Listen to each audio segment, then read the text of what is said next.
On a tous vu ces images, des manifestations, des blocages à Paris. Mais au fond, qu'est-ce qui se passe vraiment? Au-delà des gros titres, il y a une colère profonde qui gronde. Alors aujourd'hui, on va essayer de comprendre pourquoi bloquer une ville, qu'est-ce qui pousse des gens à descendre dans la rue encore et encore. Allez, on plonge au cœur de l'action pour décortiquer tout ça.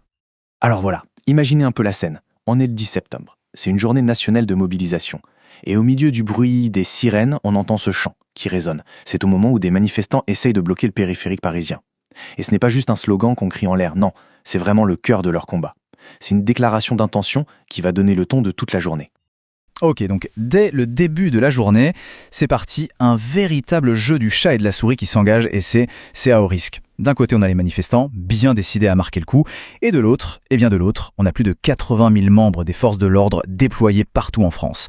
Leur objectif, il est assez clair, étouffer la mobilisation avant même qu'elle ne prenne de l'ampleur. Alors, la question c'est pourquoi? Pourquoi en arriver là? Eh bien, pour beaucoup, c'est un sentiment d'être dans une impasse, tout simplement. Les méthodes, disons, traditionnelles, les élections, les grandes manifs, ça ne semble plus fonctionner. On a l'impression de parler dans le vide. Alors face à un pouvoir qu'on juge complètement sourd, l'escalade, ce n'est plus vraiment un choix. Ça devient une nécessité pour se faire entendre. Bon, l'action dans la rue, les blocages, tout ça, c'est la partie visible de l'iceberg. Pour vraiment comprendre cette colère, il faut creuser un peu plus. Il faut aller voir ce qui se passe dans le portefeuille, dans le quotidien des gens. Et c'est là vraiment qu'on trouve la source. Un ras-le-bol général qui se nourrit de difficultés bien réelles, bien concrètes. 5%. Ce chiffre, il claque. Il a été lancé par un agent de la RATP et il résume à lui seul une idée qui est très partagée. L'idée d'une politique qui serait faite pour une toute petite élite. Vous savez, la fameuse théorie du ruissellement, où la richesse des plus riches est censée ruisseler sur tout le monde. Eh bien, dans la réalité, beaucoup ont le sentiment que ça ne marche pas du tout. Le sentiment, c'est que le système ne profite qu'à cette toute petite minorité. Voilà, c'est exactement ça le décalage. D'un côté, il y a la promesse, le discours officiel, et de l'autre, il y a la réalité, le terrain. Prenez ce témoignage d'un agent de la RATP. Il est hyper frappant. Le gars a 19 ans de service, il y a avoir un bon salaire, et pourtant, il le dit lui-même, on a du mal à faire la fin du mois. C'est devenu une lutte. Et ce qui est fou, c'est que sa réalité, ce n'est pas un cas isolé. C'est celle de millions de personnes.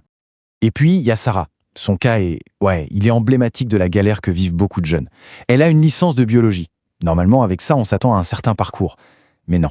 Un diplôme universitaire, qui avant était une sorte de garantie, aujourd'hui, ça ne garantit plus rien.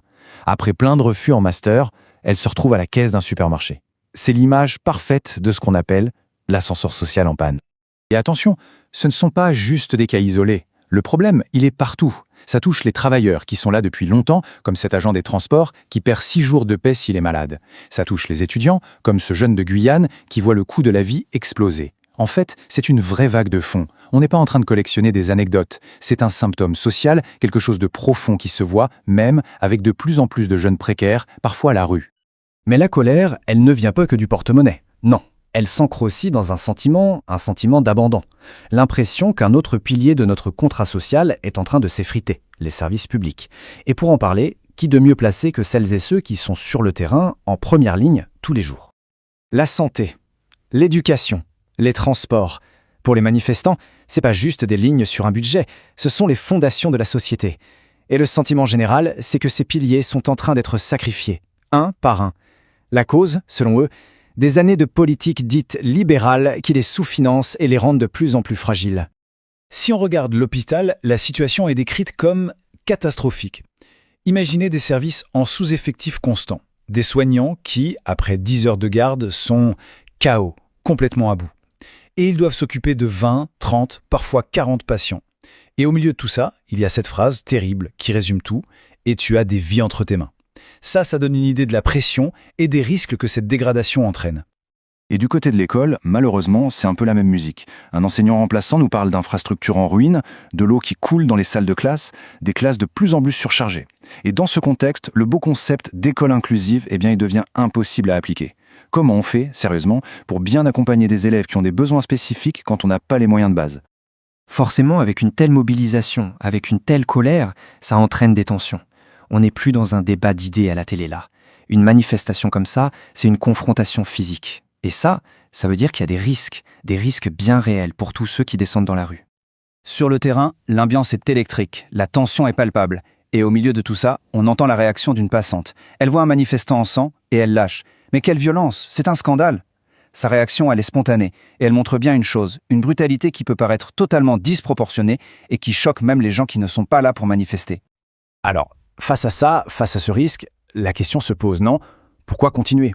Pourquoi prendre le risque de se faire blesser? La réponse, en fait, elle est à chercher dans la conviction. Une conviction très profonde qui anime ces manifestants. Et cette conviction, on la trouve parfaitement illustrée par ce jeune manifestant qui vient de se faire interpeller. Pour lui, la violence qu'il subit, ça ne doit surtout pas être un frein. Au contraire, ça doit être un moteur. Loin de le décourager, ça renforce sa détermination. Et il espère que ça ne démotivera pas les autres, que les gens ne se laisseront pas intimider. Alors, et maintenant? Quelle est la suite? Parce que c'est évident que la contestation ne va pas s'arrêter à une seule journée d'action. En face, les militants, ils ont une vision, une stratégie assez claire de ce qu'il faut faire pour, cette fois, vraiment peser sur les décisions. La stratégie, elle part d'un constat. Un constat simple et plutôt lucide. Une seule journée d'action, même si elle est prévisible, ça ne suffira pas. Pour faire bouger un pouvoir qui est perçu comme totalement inflexible, il va falloir passer à la vitesse supérieure. Et ce passage à la vitesse supérieure, c'est quoi? Concrètement, eh bien, c'est un plan en 3 étapes. Étape 1, amplifier la mobilisation, être encore plus nombreux. Étape 2, lancer des grèves reconductibles pour que ça dure et que ça pèse vraiment sur l'économie.